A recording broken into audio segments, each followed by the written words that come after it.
some ways to close. Okay, closing for me, I know, at least for me, I struggled with this for a while. There's a few months in my business, in my time, where I was really good at sharing the Janessa opportunity. I was really good at inviting people to come take a look. But when it came to closing, right when I was finishing my presentation and I was about to close, I could feel myself getting a little awkward, a little nervous, because I was worried. I was like, oh my God, like I'm getting this far. And I don't know if some of you are feeling this way too, but you feel like you're right at the finish line. You feel like you're just about to get there, and then it goes wrong, right? It's because closing is a very important aspect. It's a good skill to have. It's what you get paid with, in this business. So what I used to do is rejections after rejections after rejections. I would drive back, and in the drive, I would think about what I said. What did the prospect say? What could I have said differently? What should I have said? And then when I got home, I could not go to sleep unless I rewatched the video on how to close on YouTube, or I would have to find new videos and learn a new technique or learn a new concept. And then the next meeting, I would apply it, and I was very determined to figure this out. I didn't want this to be the reason why I failed. I didn't want to quit, and I knew that once I learned it, it'd be great. And I just had to learn it. And it's great because, it really is just trial and error, because one day it just clicked for me. I started to close more often. The way I talked during my closing was different. I felt it.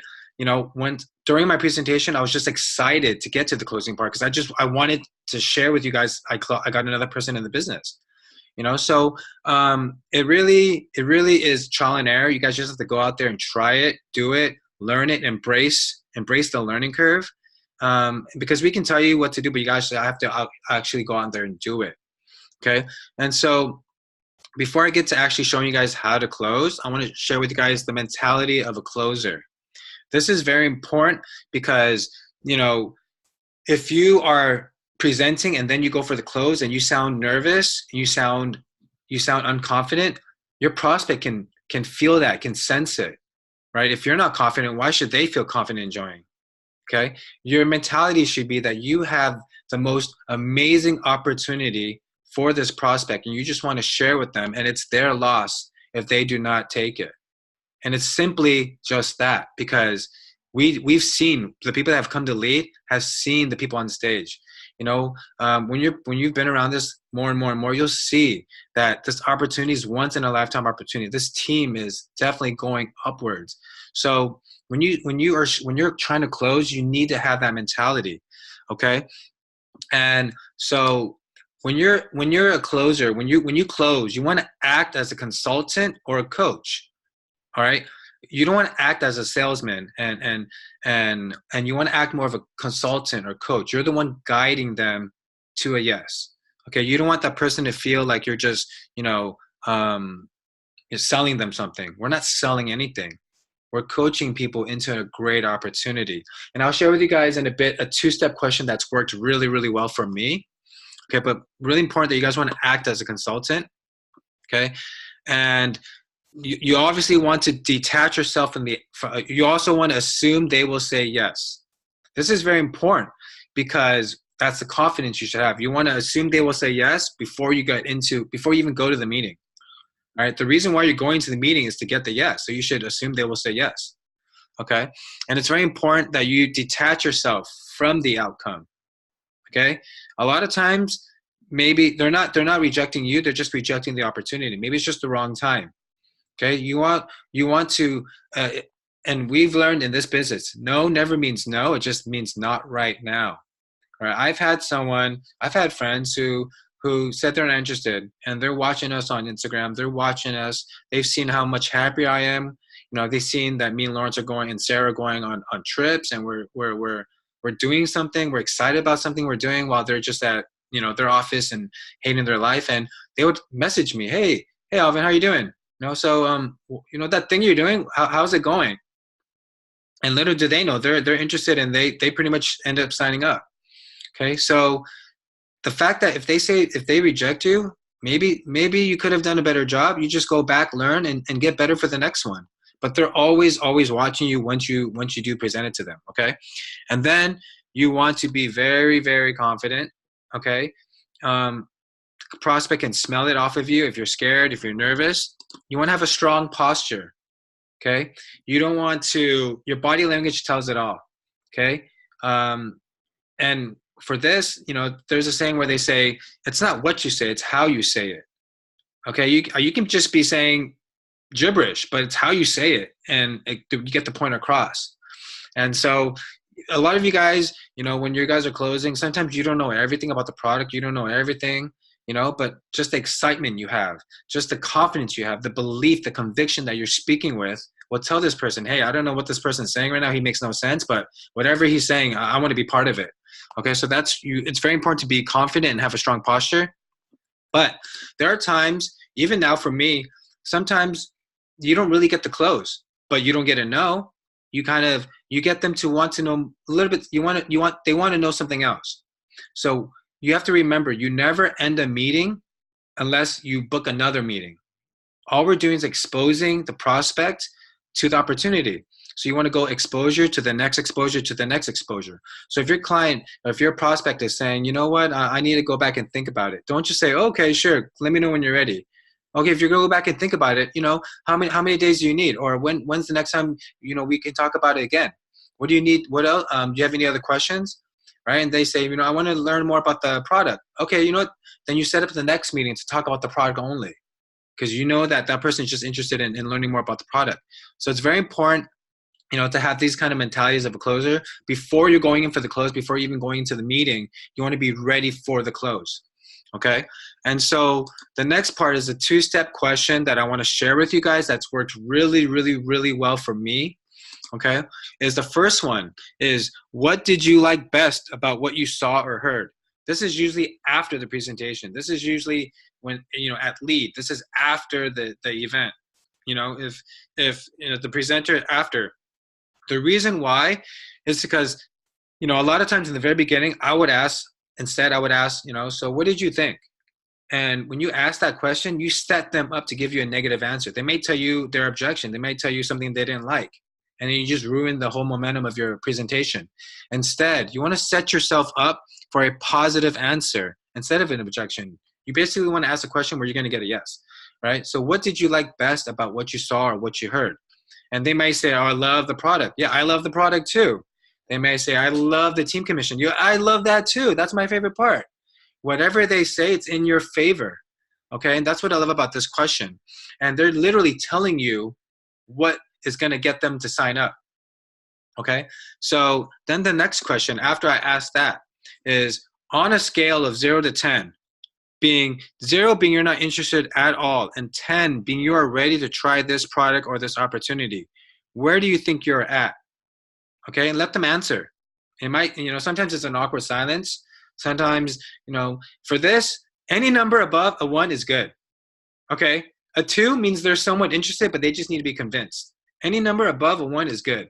You did something good right there. Okay, so, I usually, there's some little small questions that I used to ask. Most people say 5 because it's a very neutral number. Well, I'm a 5. Okay, great. What can I do to get you from a 5 to a 10? And they're going to tell you exactly what you need to do next to give them the information they need so they can sign up. A lot of times I get a lot of 8 or 9. If that's the case, whoa, that's higher than I thought. 8 or 9 is really good. It sounds like you're ready to go. Here, let me just show you the packages, right? So, these questions are designed to really, help you, okay? And, it really shows that when you're the closing part, instead of being a salesman and say, hey, you should do this. Hey, you should do that. You should do that. Instead, use the power of questions. Questions can be so powerful. All you're doing is asking them questions like a consultant. And you're just trying to see where you can help them. Okay, so these 2 questions have worked really, really well for me. So you guys can try that too. Okay, you guys can have some fun with it too. Okay, and then I want to give you guys some closing tips. Okay, these aren't, these aren't must do's. These aren't, in any particular order. These are just some of the stuff that I thought that would help you guys. That's helped a lot for me, and maybe some of the mistakes I've made during all the times I was getting rejections after rejections after rejections, and what made me take that extra leap. Okay, the first one I realized is don't talk yourself out of the close. Okay, in the very beginning, I would like to go on for a whole hour because I was just so excited about the company. I was so excited about the compensation plan. I want to tell them everything. But you have to realize when you do that, the prospect's sitting there thinking, "Wow, this is a lot of information. I can't take all this in," and they're thinking, if Alvin can do this, I don't think I can do all this information. I don't have time for this 2-hour meeting, 1-hour meeting. Okay, so don't talk yourself out of the close. And a lot of times, you should say less and listen more. Because when you listen more, you're literally listening to the prospect, and they're telling you what it's going to take for them to sign up. Okay, and a lot of times they might tell you, even in the middle of the presentation, when you're talking about a product, they might say, actually, what, that sounds really cool. I want to buy some. Once they say that, okay, then just go for the close. They literally just told you they want to buy something. They want to try the product. Just go for the close. Okay.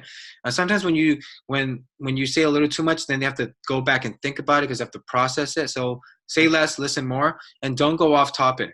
Okay. I've seen some of you guys do that too, where, you're kind of nervous. You want to keep the conversation going. You want to make the prospect feel comfortable. So you say something else. Like during the close, they might mention how, they don't have money because they just spent it on something, shopping. And you don't say, oh, where'd you go shopping?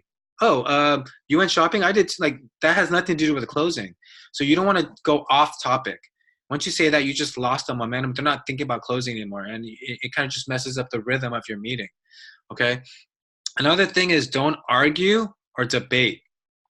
Okay. The reason why is because you don't want the prospect to feel like you're disrespecting them, that you're a know-it-all, that they're resisting for a reason. Instead, you should ask a question. Find out why they feel that way. Find out why they, feel that way. Don't argue, don't debate, because then it just closes the door. The wall that you did such a good job bringing down, now the wall's back up. Okay, so don't argue, don't debate. Sometimes let the customer win. And then in the long run, it'll do you better. Okay. Respect your own time. Okay. If a prospect is dragging this out, it's been 3 hours, 2 hours, you know what? Just tell them, hey, you know what? I got somewhere else to be. I have another meeting with someone that's interested. I'm going to go talk to them. Okay.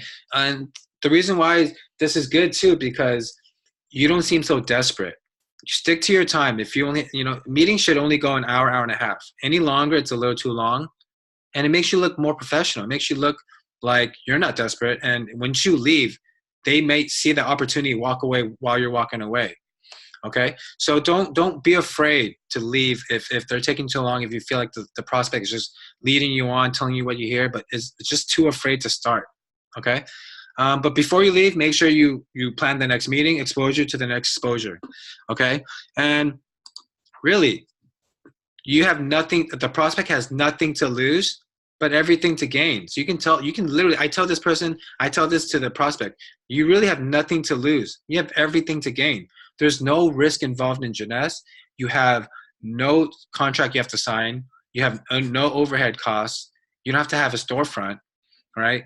And talk about how small of an investment it is, right? Even the jumbo packages, the $2,000 packages. Tell me any business where you can just invest $2,000 and you get a global business with high-tech technology, with the best doctors, a global infrastructure, and a website and an app, all right? And just tell them it's an investment. And when that doesn't work, you can leverage our team. You can tell them about our Double Diamond CC Weller. How many times do you have a multimillionaire coach who wants you to become one too? Right? Most of the times it costs a lot of money to go have a sit down with a multimillionaire, let alone these conferences like LEAD. Right? Leverage our team like me, Lauren, Sarah, April, and tell them, we have such a great community. You can't get that anywhere else. Right? You want them to feel like if they say no, they're going to lose out on the best opportunity out there. Okay? So these are some of the closing tips I have, and it's worked really well for me. Especially recently. So I hope you guys enjoyed this.